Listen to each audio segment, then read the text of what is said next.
evening, detectives.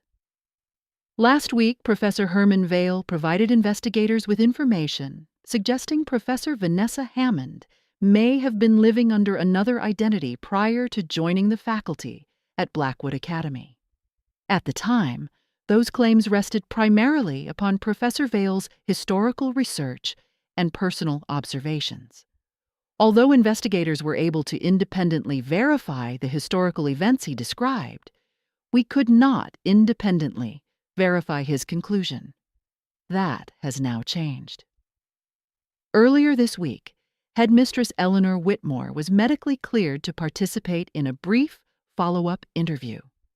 Because Mrs. Whitmore hired Professor Hammond 7 years ago, investigators believed she might possess information relevant to Professor Hammond's life before arriving at Blackwood Academy.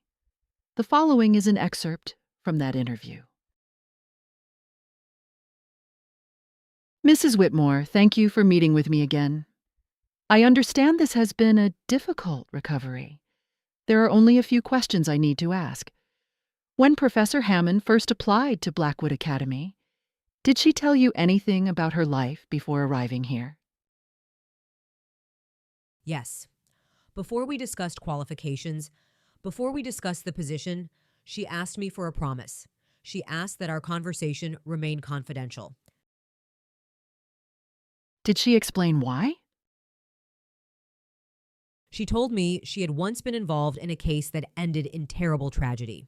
She said people had died, many people. She believed that, although she had acted with the best of intentions, her decisions had contributed to what happened.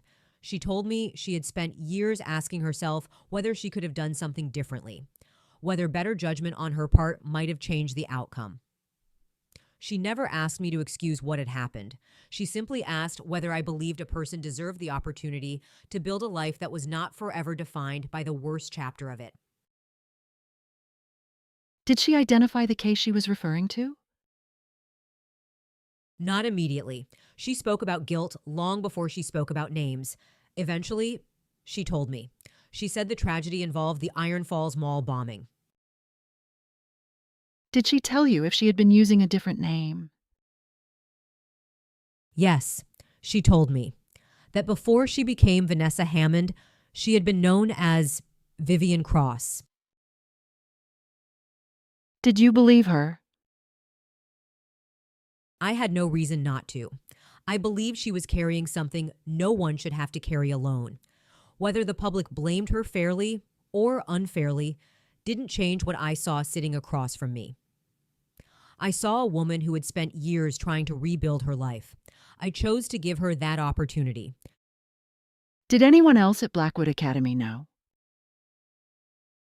Not to my knowledge. Vanessa was extraordinarily private. If she shared that part of her life with anyone else, she never told me. Thank you, Mrs. Whitmore.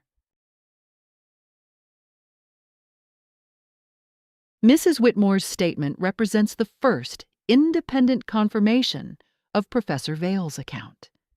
Investigators are now confident that Professor Hammond deliberately concealed a significant chapter of her life before arriving at Blackwood Academy. That discovery prompted detectives to begin reviewing archived records connected to the Iron Falls Mall bombing. While examining those records, investigators located a memorial photograph depicting surviving family members of several victims. One individual appearing in that photograph bears a striking resemblance to someone already connected to this investigation. At this time, detectives are working to confirm that individual's identity through additional archival records. If confirmed, this discovery has the potential to significantly alter the direction of this investigation.